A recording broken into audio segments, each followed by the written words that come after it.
I still remember that Saturday afternoon like it just happened. The store was buzzing with couples, families, young mothers pushing carts overflowing with pastel-colored baby items. And me? I was waddling through the baby aisle, my swollen feet aching, my belly heavy with the child growing inside me. I was alone. I stopped in front of a rack of tiny onesies, running my hand over the soft cotton fabric. I tried to imagine my baby wearing them. A bittersweet smile tugged at my lips, sweet because I was preparing for my child, bitter because I was doing it alone. Just as I reached for a pale blue onesie, I heard a laugh I knew too well. My heart froze. Slowly, I turned my head. There he was, my ex-husband, holding hands with a woman I had never seen before. She was tall, perfectly dressed, the kind of woman who looked like she belonged in glossy magazines. Her hand clung to his arm as if claiming her territory. But that wasn't the part that made my stomach drop. It was the cart in front of them, filled with baby clothes. My chest tightened, my ears rang. I couldn't breathe. Why was he here? Why was he buying baby items when I was the one carrying his child? Before I could move, his eyes locked with mine. For a split second, I saw the shock in his face. But it vanished just as quickly, replaced with something colder. He acted like he didn't even know me. And that woman, she smirked. A sharp, cruel smile. "Well, isn't this awkward?" she said loudly, loud enough for nearby shoppers to glance at us. Her voice dripped with mockery. "Shopping all by yourself? How sad." The words sliced through me. My hand trembled on the rack of clothes. Heat flooded my cheeks as I felt strangers' eyes on me. I wanted to scream, to shout the truth, that I wasn't alone, that I carried his child, but the words stuck in my throat. I tried to gather myself. "What are you doing here?" My voice was thin, shaky. My ex-husband didn't flinch. He kept his arm around her, as if protecting her from me. "We're shopping," he said flatly, like normal people do. "Shopping for baby clothes. Like we weren't once married. Like I wasn't carrying his child right now." The woman leaned closer to him, resting her head on his shoulder in a sickening display. "You should be careful, sweetheart," she whispered loudly enough for me to hear. "Some people can't let go of the past."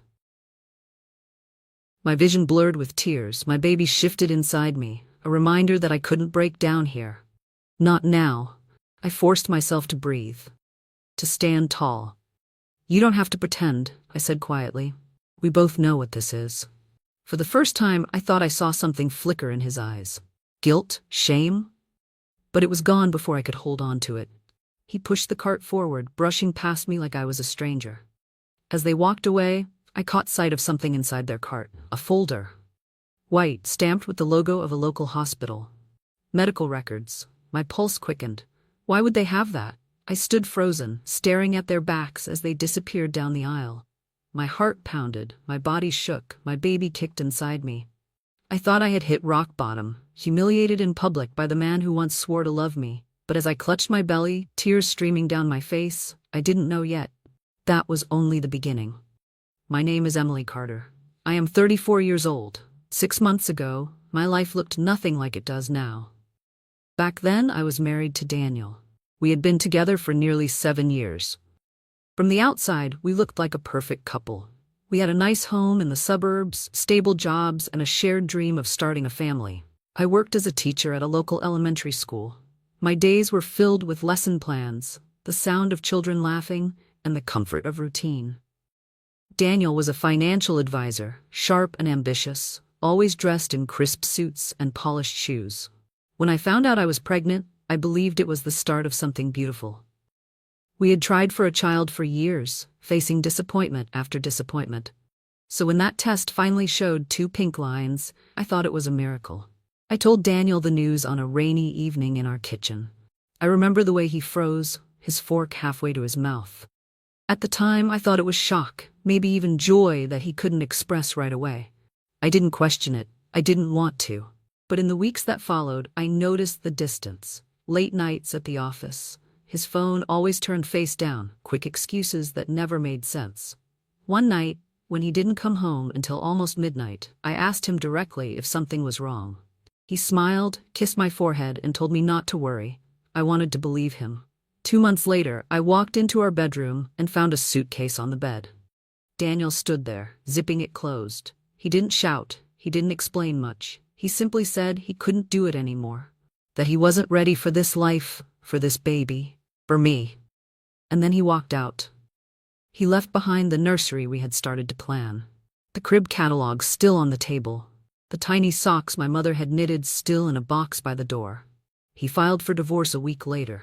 No long fights, no drawn-out arguments, just signatures on papers and the quiet unraveling of years together. I moved into a small apartment, closer to my mother's house. It wasn't much, but it was safe. I transferred my teaching job to a different school, wanting a fresh start. Most days, I tried to focus on preparing for the baby. Doctor's appointments, ultrasound photos, lists of baby names. I told myself that was all that mattered now. But one thing never left me: Daniel's absence at every milestone. He didn't come to the ultrasound where I heard the heartbeat for the first time. He wasn't there when the doctor said the baby was healthy. He never asked. It was as if he had erased me from his life completely. Yet, there was something I couldn't understand. A mutual friend once mentioned seeing him near the maternity wing of a hospital weeks after he had left. At the time, I brushed it off as coincidence. But after what I saw in that store, with the hospital folder in his cart, the pieces started to feel less random. I tried not to think about it too much. But deep down, I knew the truth had not been revealed yet. And that truth was going to change everything. The town I lived in wasn't big. It was the kind of place where people recognized each other at the grocery store and neighbors waved when they passed by, which meant privacy was rare and secrets had a way of finding their way into conversations. After the divorce, I tried to keep to myself. My apartment was modest, tucked into the corner of a quiet complex. It was close enough to my mother's house that she could visit often, bringing home-cooked meals and helping me set up the nursery. Most weekends, I spent my time at Baby Haven, the largest store in town dedicated entirely to newborn essentials. It had everything: cribs, car seats, strollers, clothes, bottles, rows and rows of tiny items that made the future feel more real. The store had become a kind of ritual for me. I'd walk through the aisles, comparing prices, touching fabrics, reading labels. Sometimes I bought small things, a pacifier, a baby blanket, just to feel like I was moving forward. That Saturday wasn't supposed to be any different. I had a list in my hand, notes scribbled in my planner about what I still needed: diapers, baby wipes, a few onesies, and a crib mattress. I was determined to check off at least half of it. The store was crowded that day. Couples filled the aisles, discussing brands of bottles, testing out strollers, debating over colors. I noticed the way sales associates approached them with smiles, offering advice, guiding them through decisions. When they glanced at me, though, their expressions were different. A polite smile, then they moved on quickly. I didn't draw attention the way couples did. Alone, I blended into the background. I pushed my cart through the section of cribs, noting the prices, imagining the layout of the small nursery in my apartment. I measured the space with my hands, muttering dimensions under my breath. It was then that I noticed a familiar voice behind me. Not Daniel's, but someone else. It was Linda, a mutual acquaintance from our old neighborhood. She was talking to another woman near the stroller display. "Daniel's been around the hospital a lot lately," Linda said. "I heard he's been with a specialist. Something about, well, I'm not sure, but it's definitely baby-related." The words carried easily in the air. I froze where I stood, hidden behind a display of crib sheets. The other woman asked, "With Emily?" Linda shook her head. "No, with someone else. A brunette, tall, stylish. They look like a couple." I gripped the handle of my cart tighter. The description matched the woman I had seen in the store earlier. I kept my head down, moving to another aisle, pretending to browse bottles. I didn't want them to see me standing there. But Linda's words echoed in my mind. Daniel wasn't just gone. He wasn't just living a new life. He was actively involved in something that connected him to babies, hospitals, and another woman. I left the store that day with only one item from my list: a single baby blanket. My cart felt empty, and so did the space around me. But I also carried something I hadn't planned on, a question I couldn't shake. What was Daniel doing at that hospital, and what did it have to do with her?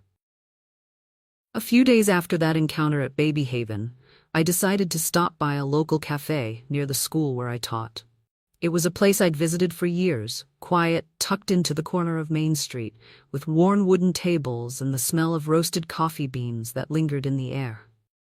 I carried a folder of lesson plans with me, along with a notebook filled with ideas for baby names. I thought it would be a good way to distract myself for an hour before heading home. But when I walked inside, the first thing I saw made me pause. Daniel, sitting at a table near the window, and across from him, the same woman I had seen at the store. She wore a fitted blazer, her hair styled perfectly, her manicured fingers wrapped around a cup of coffee. Daniel leaned toward her, speaking in a low voice, his phone placed between them on the table. I took a seat 2 rows behind, half hidden by a shelf of books that the cafe used for decoration. I opened my notebook and pretended to write, but my eyes kept drifting to them. The woman slid a piece of paper across the table. Daniel glanced at it, then nodded. From where I sat, I could just make out the heading, Fertility Associates Clinic. My hand stilled on the page. Daniel picked up the paper, folded it carefully, and tucked it into his jacket pocket. The woman reached for his hand. "We're moving forward," she said softly. I couldn't hear every word after that, but I caught fragments, phrases that made the picture clearer. Appointments, donor options, embryo transfer. It wasn't just shopping for baby clothes. They were planning something bigger. My phone buzzed on the table, and I quickly silenced it. I didn't want them to notice me. Just then, Daniel's phone rang. He answered quickly, speaking in a hushed tone, but the woman's voice carried clearly. "Don't worry," she said. "Emily's not part of this. She has nothing to do with us now." The words hit like a confirmation. Whatever they were planning, they intended to keep me out of it. Daniel ended his call and stood up. He placed a few bills on the table and gave the woman a reassuring smile. "Next week, then," he said. She nodded, gathering her purse. As they walked past me toward the door, she noticed me. For a moment, her eyes met mine. No surprise, no guilt, just a small, satisfied curve of her lips. She slipped her arm through Daniel's, and together, they left the cafe. I sat frozen, notebook open, pen unmoving. The paper in my notebook blurred as the cafe noise filled my ears. The name of the clinic stayed sharp in my mind. Fertility Associates. I hadn't expected that. I hadn't even considered it. Whatever was happening between Daniel and this woman wasn't just about a new relationship. It was about creating another child. And for reasons I didn't yet understand, they didn't want me anywhere near the truth. The annual school fundraiser was one of the biggest events of the year. Parents, teachers, and local businesses gathered inside the community hall. There were raffles, auctions, speeches, and long rows of tables stacked with donated items. As a teacher, I had to attend. I arrived early, carrying a basket filled with children's books to contribute to the raffle. My principal greeted me at the entrance, and I helped set up the silent auction table. The hall filled quickly. Conversations overlapped with the sound of a live band setting up in the corner.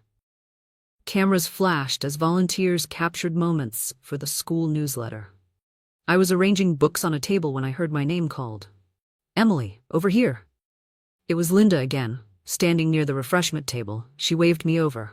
I made my way toward her, weaving through the crowd. But halfway across the hall, I stopped. Daniel had just walked in, and beside him, the woman from the store and the cafe. They didn't hide. He placed his hand on the small of her back, guiding her confidently through the room. She wore a fitted dress, her hair styled perfectly, and the glint of a diamond bracelet on her wrist. Several parents turned to greet them. Some shook Daniel's hand, others leaned in to kiss the woman on the cheek, as if she were already part of the circle. The principal noticed them and approached. "Daniel, good to see you here," he said, his voice carrying through the microphone he held for announcements. Heads turned. All eyes followed the interaction. I stood frozen a few feet away, books still in my arms. The principal smiled at the woman. "And this must be your fiancé?" A murmur rippled through the room. Fiancé. The word hung in the air. Daniel didn't correct him. Instead, he gave a small nod. "Yes, this is Claire." The woman, Claire, smiled at the crowd, slipping her arm through Daniel's. Someone clapped. Then another. Soon, polite applause spread through the hall. I felt the weight of people's glances shifting toward me. Whispers started at the edges of the room. A few parents avoided my eyes. Others looked directly, curious, waiting. Linda stepped closer to me, her voice low. I thought you should know before everyone else does. I set the books down on the nearest table, careful not to drop them. The principal, oblivious to the tension, continued speaking into the microphone. We're honored to have Daniel and Claire join us tonight. They've made a generous donation on behalf of the Fertility Associates Clinic. The name cut through the air. Fertility Associates. The same words I had seen on that paper in the cafe. Gasps and chatter followed. People began connecting pieces. A new fiancé, a clinic, a baby on the horizon. And me, standing there with my rounded belly, no ring on my finger, no husband by my side. Daniel caught my eye across the room. His jaw tightened for just a second. Then he turned back to Claire, smiling for the cameras. The photographer raised his lens, capturing the moment of them standing together as a couple. Donors, admired, celebrated. Behind him, a group of parents whispered, glancing between me and them. One mother pressed her hand to her mouth. Another shook her head slowly. I moved toward the exit, weaving through the crowd, keeping my gaze on the doors. But before I reached them, the photographer stopped me. Emily, could you step in for a photo with the other teachers? I forced myself to stand among them, books clutched in my hands, while across the hall Daniel and Claire posed together in front of a banner for the clinic. The flash went off. 2 separate pictures captured in the same moment. 2 different stories. And I realized the hall wasn't filled with noise anymore. It was filled with a new silence, the kind that comes when a scandal begins to form. The days after the fundraiser stretched long and heavy. At school, the atmosphere shifted in subtle ways. Parents who once greeted me warmly now offered only polite nods, their eyes darting away quickly. Some avoided me entirely. I noticed the silence in the halls, the whispered conversations that ended abruptly when I walked past. One afternoon during recess, I stood near the fence collecting assignments that the wind had blown across the yard. Just a few feet away, 2 mothers lingered. Daniel seems so happy now, one said. Yes, the other replied. Claire looks perfect for him, and they're planning a baby together. Their voices carried easily in the open air. They didn't lower their tones, they didn't need to. At the grocery store, a newspaper headline stopped me cold at the checkout line. Community leaders announced support for Fertility Associates Clinic. The photo beneath it showed Daniel and Claire side by side, beaming like spokespeople for family values. The article praised their donation, spoke of their future together, and hinted at a formal engagement party. My name wasn't there. Neither was the fact that I carried Daniel's child. That evening, I returned to my apartment with a bag of groceries and stopped at the mailbox. Inside was a small padded envelope, unmarked. No sender, no return address. Upstairs, I set it on the kitchen table. I stared at it for a long time before tearing the seal. Inside was a USB drive. I plugged it into my laptop. A single audio file appeared, labeled only with a date, last week. The recording began with static, then voices. Daniel's voice, steady, businesslike. We'll confirm the embryo transfer next week. The timing works. Claire's voice followed, smoother, almost rehearsed. Don't worry about Emily. She's not part of this. She never will be. There was a pause. Then Daniel again. Good. It needs to stay that way. The recording ended abruptly. I sat back, my hand still resting on the mouse. Whoever had left this in my mailbox hadn't guessed or speculated. They had access. They had heard the conversation directly or obtained it from someone who had. Alongside the audio file, a folder appeared on the screen. Inside was a scanned brochure from Fertility Associates. The last page was highlighted, embryo transfer scheduled upon confirmation. The date matched the timeline Daniel had mentioned in the recording. I copied the files onto my computer, then onto a backup drive, labeling them carefully. The evidence on my table was no longer just scattered rumors or whispered doubts. It was real, tangible. Later that night, I opened the nursery door. The crib parts leaned against the wall where I had left them weeks earlier. Boxes of baby clothes and diapers sat unopened. I placed the USB drive on top of the stack, a silent marker of what I now carried. Not just a child, but proof of something far larger. The apartment was quiet. The only sound, the faint hum of the refrigerator. I sat at the kitchen table again, the glow of the laptop screen casting light across the room. One line from the recording replayed in my mind. She's not part of this. She never will be. I closed the laptop, but the words didn't fade. They lingered, written in a voice I knew too well. The following weeks weighed heavily on me. At school, the principal quietly reassigned my duties. Instead of leading class projects or standing at the front during assemblies, I was told to help with grading, sorting supplies, and preparing materials in the office. The explanation was polite, but the reason was obvious. If I stayed out of sight, parents had fewer reasons to complain. Each day I arrived early, slipping into the office before the morning crowd. I sorted stacks of worksheets, entered attendance into spreadsheets, labeled boxes of crayons. The work was quiet, almost invisible. When the dismissal bell rang, I left through the side exit, avoiding the clusters of parents waiting in the front. Still, whispers followed me. One afternoon, while walking to the parking lot, I spotted two mothers standing near their cars. Their conversation stopped abruptly when I passed. They leaned closer, covering their mouths as their eyes flicked in my direction. Then came the faint sound of a laugh, short, sharp, unmistakably about me. I tightened my grip on my bag and kept walking. The isolation grew outside of school, too. At the grocery store, the cashier who once chatted about baby products now limited her words to paper or plastic. At the park, when I paused on a bench to catch my breath, a group of women nearby lowered their voices, their gazes shifting quickly away when I looked up. One evening on my way home, I stopped at a small cafe near my apartment. I ordered tea and was waiting at the counter when I felt a tap on my shoulder. I turned to see a woman in her late 40s, dressed in pale blue scrubs. She looked exhausted, dark circles under her eyes, hair pulled back in a loose bun. "You're Emily, right?" she asked, her voice quiet. I hesitated before nodding. She glanced around the cafe, then slipped a large manila envelope into my tote bag. Her hand lingered for a second as she whispered, "I shouldn't be doing this. But people deserve to know." Before I could respond, she stepped back, turned quickly, and walked out the door. By the time I gathered my things and reached the window, she was gone. At home, I set the envelope on the table. For a long time, I just stared at it.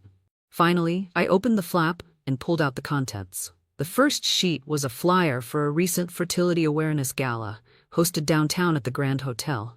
I recognized the same image I had seen online days earlier. Daniel in a tuxedo, Claire in an elegant gown. But this copy was different. Someone had circled the words, "Guest list by invitation only," in red ink, then underlined Claire's name 3 times.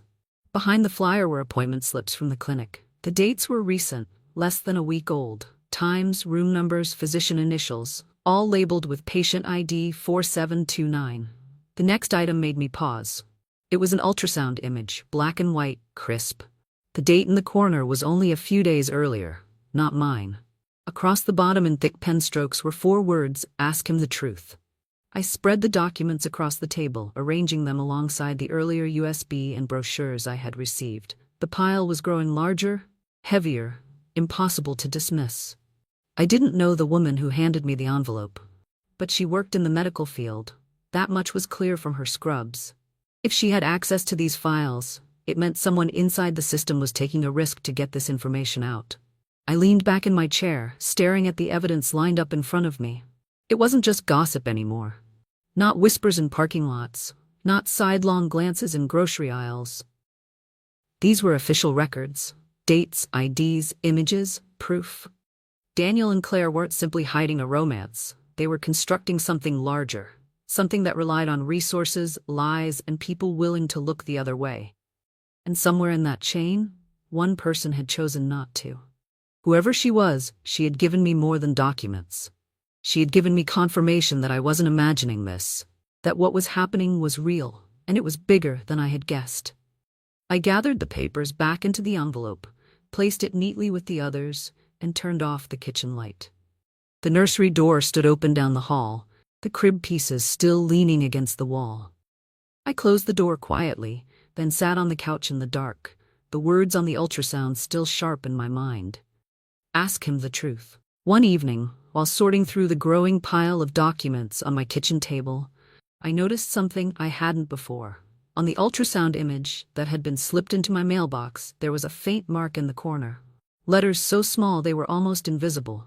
Patient ID, number 4729. It wasn't mine. I typed the number into a search bar, but nothing appeared. Of course, medical records weren't public. Still, I copied the number down in my notebook. 2 days later, while leaving school, I found another envelope wedged under my windshield wiper. This time, there was no photograph. Instead, it contained a USB drive. At home, I plugged it into my laptop. A single file appeared, a scanned document, Fertility Associates consent form. The patient name read Claire Matthews, but beneath it, in smaller print, was a section for partner information. The signature line carried Daniel's name. It was dated only 3 weeks earlier. I leaned closer to the screen. At the bottom of the page was a handwritten note. "This is only part of it. Look deeper." The next morning, I went to the clinic. I didn't have an appointment, but I walked through the glass doors with a folder of my own prenatal records in hand, pretending I had paperwork to update. The waiting room was quiet, lined with glossy magazines and posters about fertility treatments. Behind the reception desk sat a young woman, typing quickly on her computer. When she asked for my name, I gave it, sliding my folder across the counter. As she searched her system, I glanced at the screen angled toward her. Lines of patient names flickered as she scrolled. There it was. Matthews, Claire. Patient ID M4729. The same number from the ultrasound image. I thanked the receptionist, collected my folder, and stepped out before she asked questions. Back in my car, I wrote it all down. The documents, the ultrasound, the consent form. Everything pointed to the same conclusion. Daniel and Claire were undergoing fertility treatments at the same clinic. But one question remained. Who was sending me all this information? That night, I got my answer. A knock came at my apartment door just after 9. When I opened it, no one was there. Only a small package on the floor. Inside was another envelope, thicker than the rest. It contained printed emails, correspondence between Daniel and Claire discussing schedules and procedures. But at the back of the stack was something else. A billing statement from the clinic. The balance was 0, paid in full, and the payer listed at the bottom was not Daniel. It was Dr. Jonathan Myers. The name rang familiar. After a moment, I remembered. Dr. Myers was one of the senior physicians at the clinic, often quoted in local health articles. If he was paying for their treatments, there was more to the story than just Daniel and Claire. Someone inside the clinic had been feeding me information, and now I had a name. A week after discovering Dr. Myers' name on the billing statement, I decided to visit the public library downtown. I knew they kept archives of local newspapers, health journals, and community announcements. If Dr. Myers was involved beyond the clinic, his name might surface somewhere else. I searched through the digital archives, typing his name into the database. Dozens of articles appeared, interviews, awards, conferences. He was well respected, a leading figure in reproductive medicine. But then, one headline caught my attention. Philanthropist donates to Fertility Associates in honor of daughter's struggle. I opened the article. There was a photo of Dr. Myers standing with a young woman, her name, Claire Matthews. The caption read, Dr. Jonathan Myers with his daughter Claire, celebrating a new initiative for family planning. I stared at the screen. Claire wasn't just a patient. She was his daughter.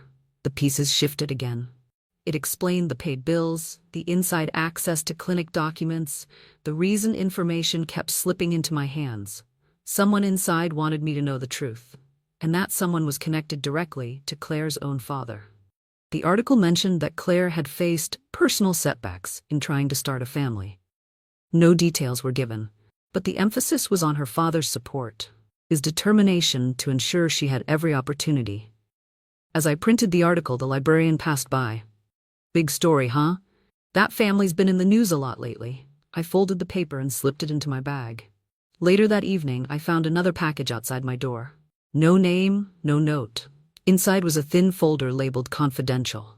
I opened it carefully. Medical charts filled the pages, test results, embryo tracking logs. At first it looked like standard records for IVF treatments, but then I saw a line that made me stop.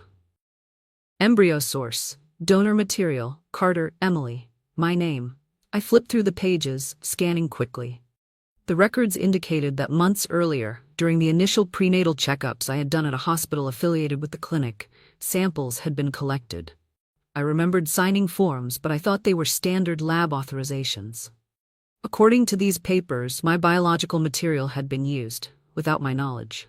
Claire's embryo transfer wasn't just hers and Daniel's. It included something taken from me. The realization landed heavily. It wasn't only betrayal, it was theft. The final page of the file carried another handwritten note. Now you know why they wanted you erased. I placed the folder with the others. The documents formed a line across my table. Photos, brochures, forms, ultrasound images, billing records. Together, they painted a story I hadn't been prepared to face. Daniel hadn't simply left me for another woman. He and Claire, with her father's help, had built a future using pieces of mine. And someone inside the clinic wanted me to see every step of it. The documents sat in neat rows across my kitchen table, each one carefully placed in a folder. I had spent days organizing them, photographs, receipts, forms, clinic records, until the story was undeniable. But I knew keeping them hidden in my apartment wouldn't be enough. If Daniel and Claire had gone this far, I needed protection, and I needed power. I scheduled an appointment with a lawyer recommended by my mother's friend. His office was small but efficient, filled with books stacked neatly against the walls. He listened as I laid out the files, one by one in front of him. He didn't interrupt. He read silently, nodding occasionally, his pen tapping against the desk. When he finished, he leaned back in his chair. "You have more than personal betrayal here," he said, tapping the consent form with my name on it. "You have grounds for legal action, medical malpractice, unauthorized use of biological material, possibly even fraud." He suggested starting with 2 steps, securing copies of everything officially and preparing for the possibility of a public case. The next day, I visited a salon for the first time in months. My hair was trimmed, styled neatly. I bought a simple but professional dress that fit my pregnancy comfortably, then scheduled a maternity photo session, not for vanity, but for documentation. I wanted clear records that this child was mine, that I had carried him without their help. With my lawyer's guidance, I also reached out to a journalist he trusted, someone known for covering medical scandals. We met in a quiet diner off the highway where I slid a portion of the documents across the booth table. The journalist, a woman named Sarah, scanned the papers with quick eyes. "This is explosive," she said. "But it needs more verification. If we publish too soon, they'll deny everything. We need a way to connect Dr. Myers directly to the unauthorized transfer." I nodded, sliding the USB drive toward her.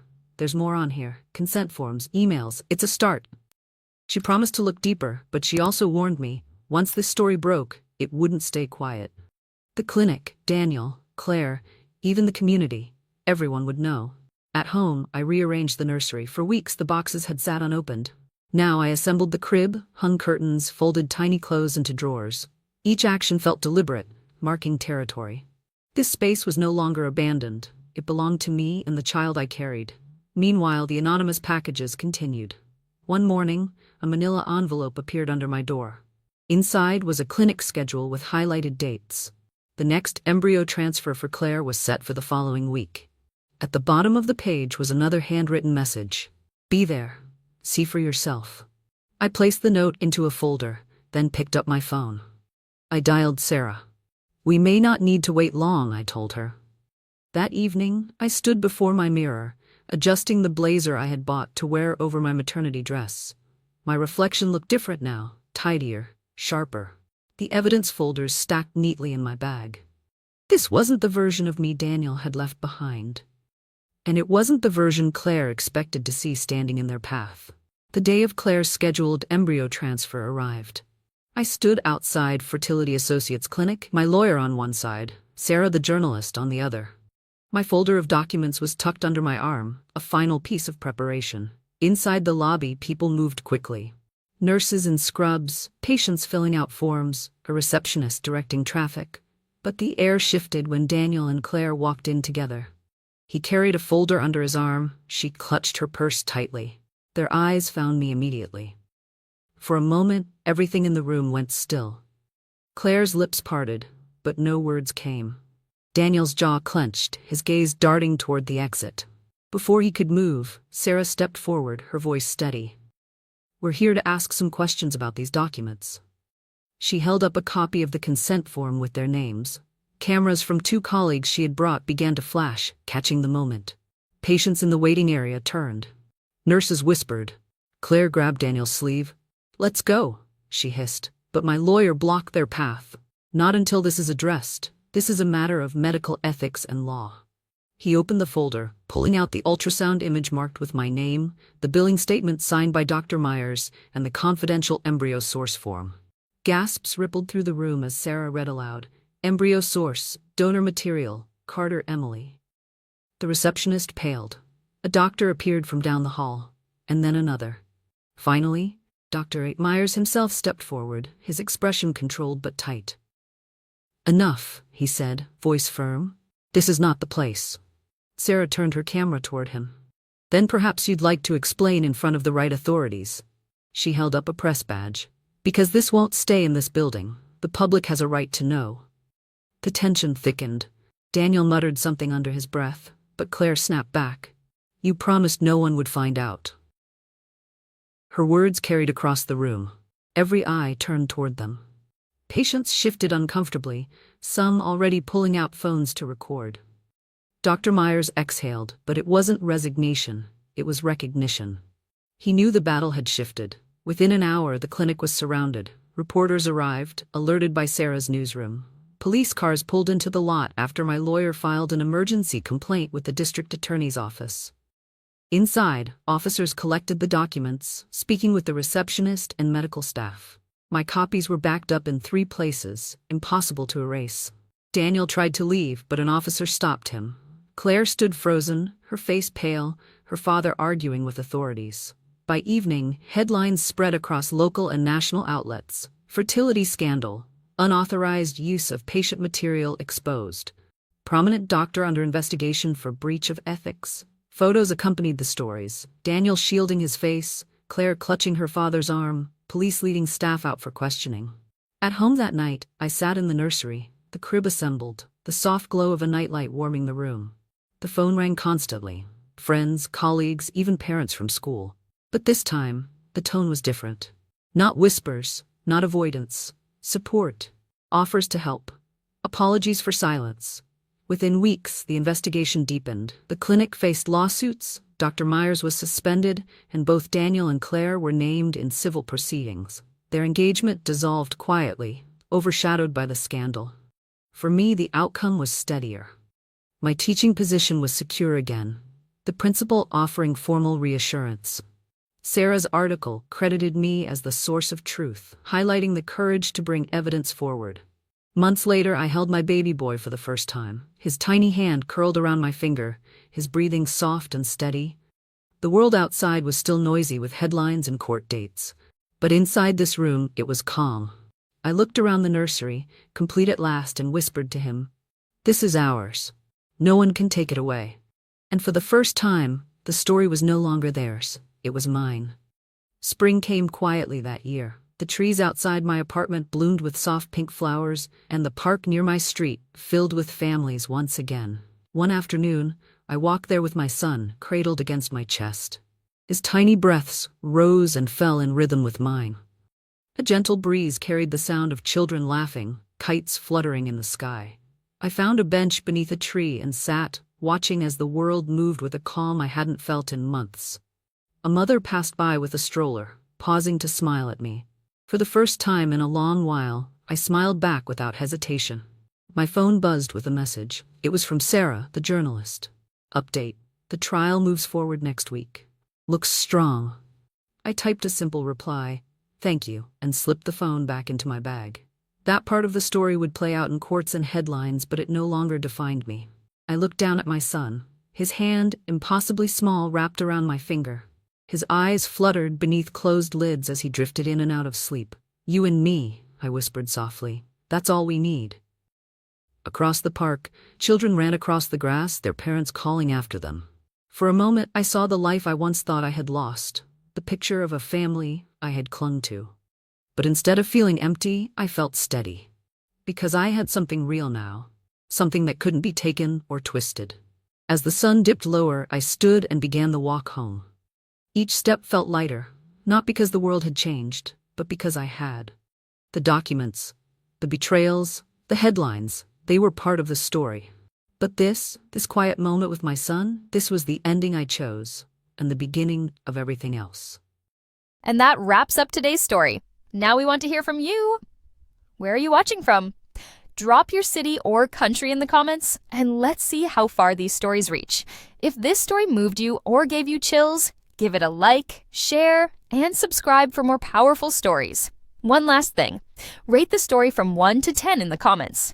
Your feedback helps us bring you even better ones next time. Thanks for watching. We appreciate you being part of this storytelling journey.